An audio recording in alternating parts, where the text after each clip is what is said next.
Well, hey, ASTI, it's me, Dave Delaney, and I'm going to be speaking at the Sound of Success March 3rd through the 7th here in beautiful Nashville, Tennessee, where I live.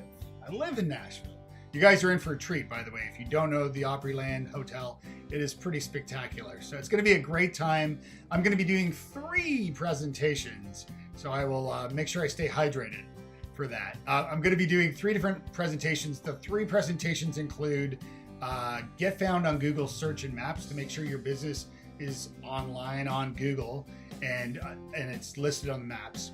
And for that, I'll be teaching you how to use Google My Business for your business. So I'll be talking about that.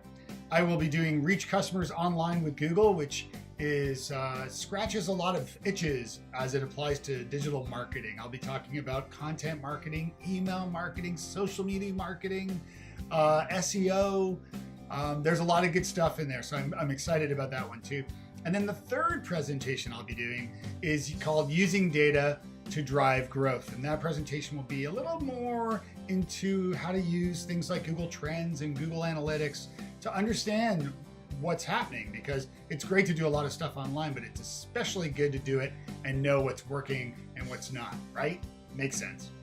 I'm extremely excited to see you. I hope to see you there. My name is Dave Delaney, and that's it. We'll talk soon. Take care. Bye.